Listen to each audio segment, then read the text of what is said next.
Hi, I'm Nikki, the Obsessive Bookseller. Welcome to my channel, and welcome to episode 3 of my Challenge Overhaul project. This is a challenge I'm running quarterly with my patrons. They voted, and actually they're getting this challenge a full quarter ahead of when it goes live on the main channel.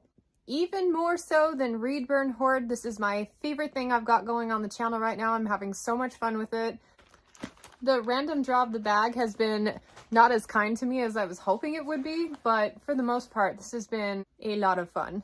In a lot of ways, it's been beneficial. It's forcing me to pay the piper and face how many books that I've decided to bring in that I actually wasn't super excited to read. I blame Pango for a lot of that.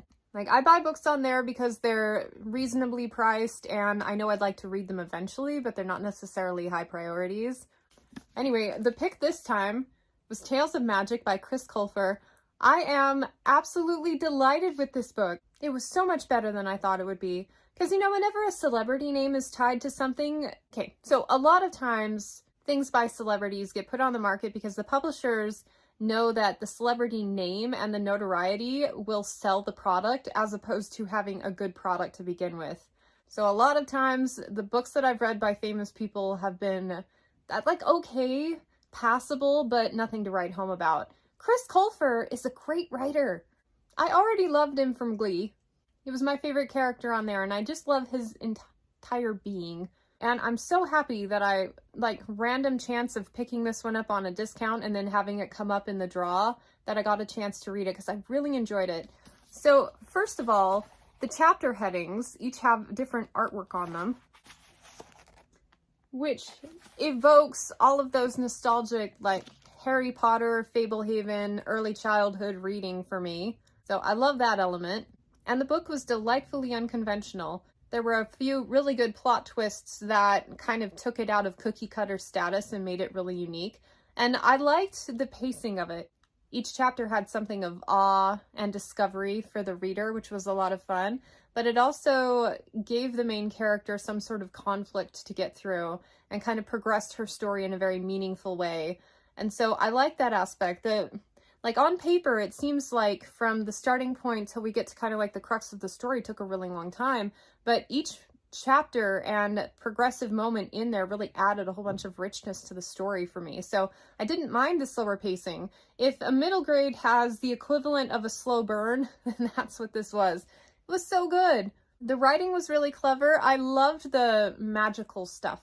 Anything in here to do with magic, learning about magic, practicing magic, discovering things about magic, and the different varieties of magics available for each person. So each person is unique and their magic manifests in a different way. I thought that was a ton of fun. I do plan to read on, and the big draw for me is seeing more variations of this magic in people. I think it'd be a lot of fun. And the infusion of magical creatures throughout this was great. Absolutely loved it. So this is one of those where it's meant for a middle grade audience, but it's completely appropriate for an adult reader and very sophisticated. And I also like, kind of as with Fablehaven, the author does not dumb down the vocabulary for the age of the readers. It's very sophisticated, and I really enjoyed it. Most adult readers, I think, will pick up on some discussion on some our world social issues, but presented in a magical package. So magical bigotry and people afraid of people with magic, persecuting them, discriminating against them. It was a bit heavy-handed, but I love the message of complete self-acceptance and learning to nurture a space where other people can be themselves as well. So that strong through line, I think, was a really good statement. Even though it kind of hits you over the head, at least it's a good message at the end of the day. But, seeing a lot of the dualities back and forth between our world and this world and how it's shaped within a magical context, I thought that was very cleverly done. And very well thought out points, too. There were a couple of things in here that I feel like the kind of convictions that take kind of years to generate and to put in the right vernacular.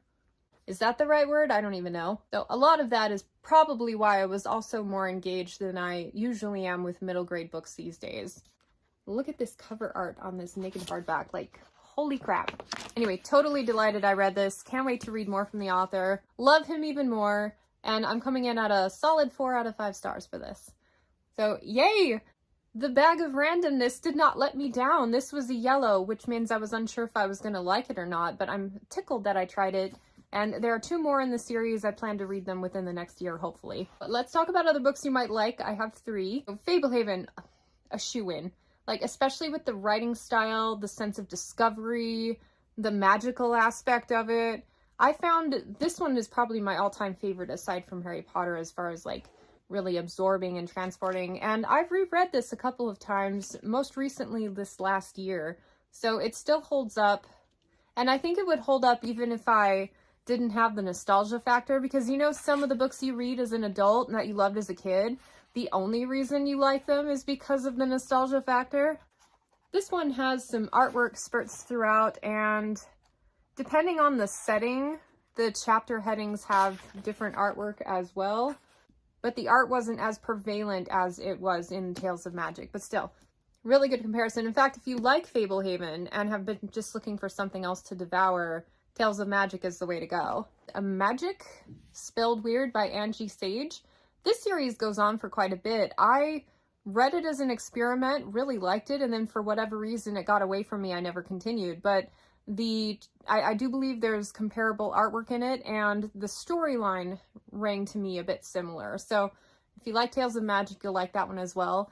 And I thought about like bringing up Percy Jackson because that's also a staple in the middle grade genre, but I'm going to go with kind of a more obscure one, Wizard for Hire by Obert Sky. I love the whole thing of like discovering magic and going through the process of training in magic. And this one is set in our world, like Portland or something. And I like the levity of tone. It's probably not a strong comparison to Tales of Magic, but it's one that I think was memorable enough that it would be fun to read if you like the genre. So if we're keeping score, I've got 1 4-star, 1 2-star, and 1 5-star. I actually can't remember if I gave Howling Dark a 4 or a 5-star, but a really good read, right? Now, my favorite part, picking the next book. I am such a planner, so having to wait until I've actually finished the book before I can figure out what I'm reading next is wreaking havoc on my sanity. It's the most interesting part of this process for me, and I love it so much, but it causes a lot of anxiety and stress because I could get an 800-page book in here and that'll throw all of my reading plans out the window. I'm lucky with Tales of Magic, it was relatively short. But anyway, these are all the books that I have hauled over the last year. And the pink ones are ones that I bought, like, high priority, planned to read immediately, but never got around to. Yellow ones, I'm not sure if I'm going to like them or not. And then green ones, I am dreading reading. I shouldn't have bought them. I was kind of cranky last time I drew. Like, if I drew a green one, I was pretty sure I was going to put it back. I may do an addendum, like I can't do 2 greens in a row. But since the last one was yellow... Okay, I could really use a pink though. That'd be nice. Okay, I want... this one. Is that green? No, that's yellow. Okay.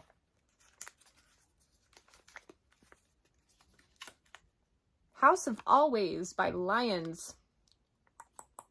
Okay, one moment. Okay, come closer. Okay, so House of Always is this book right here.